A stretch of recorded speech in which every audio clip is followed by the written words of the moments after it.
Hello and welcome to today's LOL Esports Round Up, where we're going to cover the pair of series that occurred at MSI 2023 Day 5, and then go over what's supposed to happen tomorrow, the final slot for the main event that starts on Tuesday.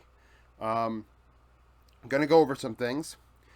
Had a couple upset people yesterday in the comment section, and I thought they were very adorable with their comments. Just some things to clear up. Never have I claimed to be an analyst. I'm just somebody that gives you a recap of the games.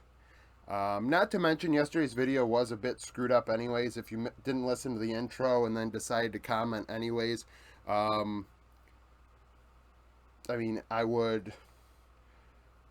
I don't have nice things to say. Frankly, if I was doing that, I would then invest in Clorox personally. If I were to do something like that, but nevertheless, as far as this situation's concerned,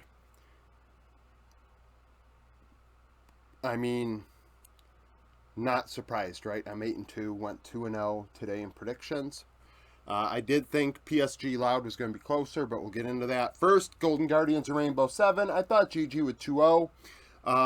Gory 11-0-17, 28% of damage was the MVP. Huhi 3-0-29 in bot lane at the support role. And then CEO went 2-9-3, 26% of damage for Rainbow 7. You take away the champions, he can play well, and he's not very good.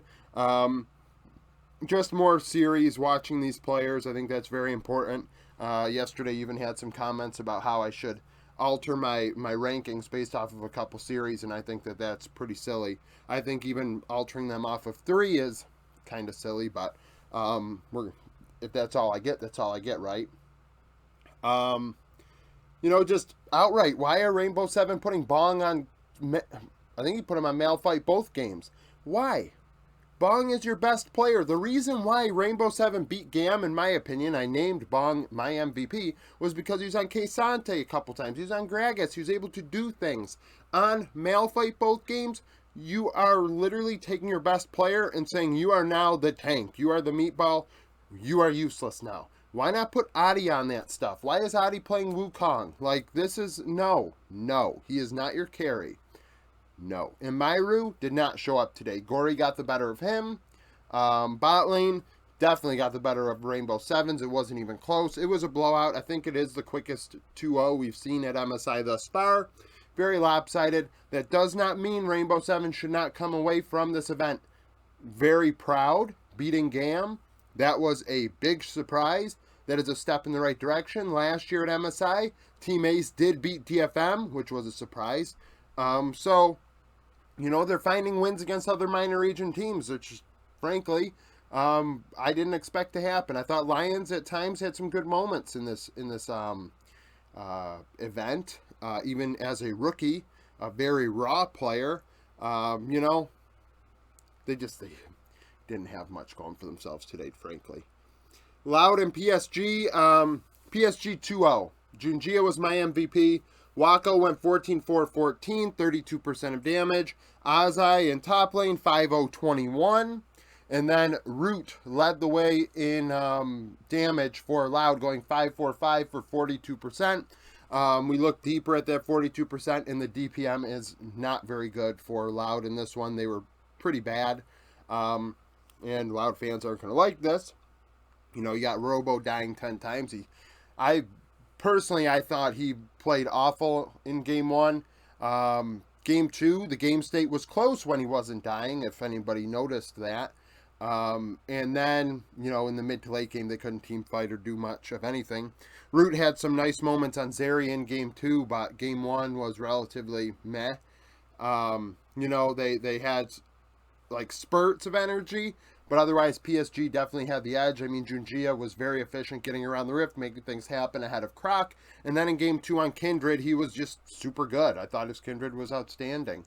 As they put Yubao on Galio, which is fine because Yubao I don't think is that great. So make him more facilitator-oriented and give Junjia carry. So, you take the 2 solo laners, you make them facilitators and leave the jungler as the carry. you know, Loud also should come away from this event happy. Brazil's fans should be happy.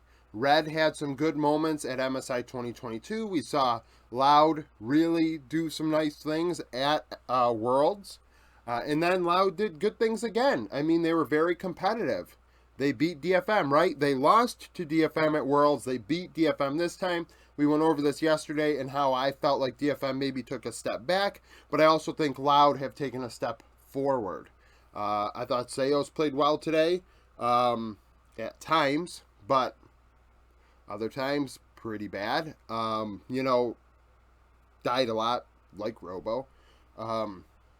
But it's not as big of a deal because if you're playing Nautilus, you're expected to die, not necessarily a rise. Now, as far as carries are concerned, I thought Tinones was fine today. Annie mid, I'm not huge on. I think that's not being picked very often anymore, right? For a reason.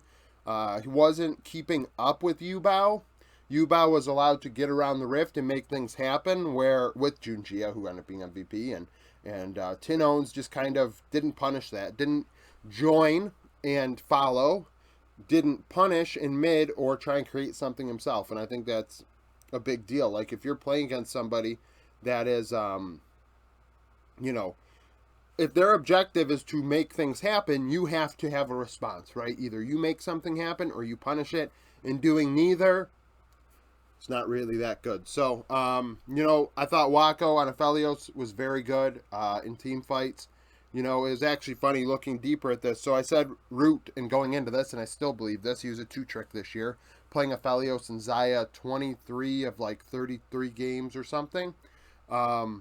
Wako, it's the same, but with Lucian Aphelios, it was like 22 out of 30 or something. So both players essentially 2 tricks, and they left the Aphelios up because neither one can play much outside of that. Otherwise, they wouldn't be picking these champions so much, right? Especially internationally, you'd be looking for edges here or there. Loud, they struggled today, needless to say. Sneak peek, Golden Guardians and PSG. So this is the final spot. Best of 5. Last matchup, never, because Golden Guardians, this is their first event. However, last year, and I did have somebody tell me in the comment section yesterday, I really like calling these people out, that when I reference last matchup and things that have happened in the past regions, they think that there's no point to that. They say it makes no sense. So, I'm going to continue to do it. And, really fuck off. So, last matchup. Never's happened.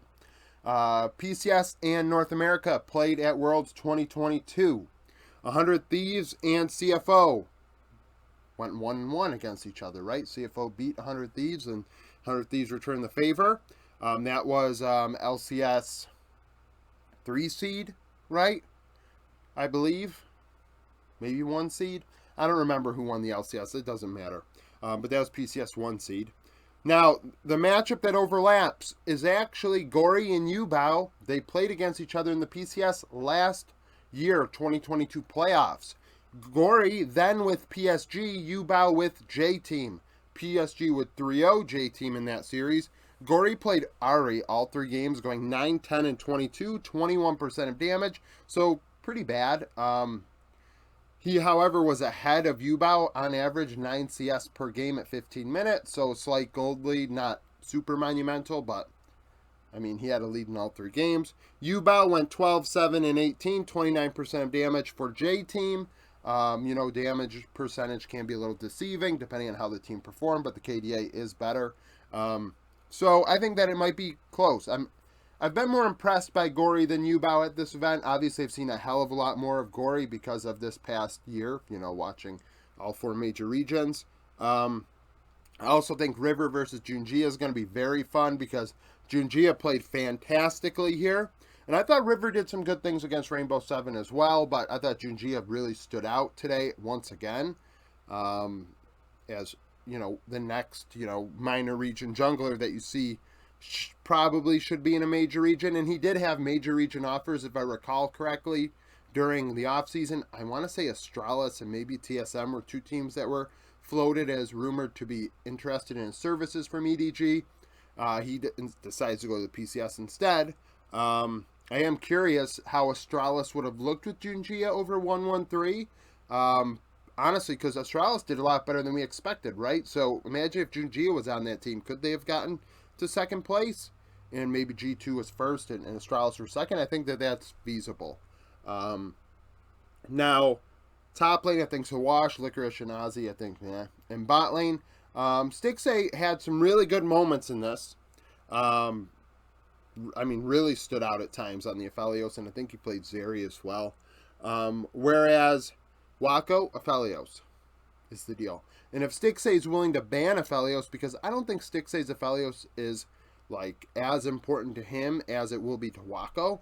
If they can just ban Aphelios outright, it's going to put PSG at a disadvantage, where I think Golden Guardians might have an edge there. So that's kind of the sneak peek for tomorrow. Hopefully the best of 5 is a little longer than this. We'll see. And yeah, so thanks for watching this video. If you liked it, like it, subscribe to the channel for daily League of Legends content. Follow me on Twitter, join the Discord, become a YouTube supporter, and thank you for watching.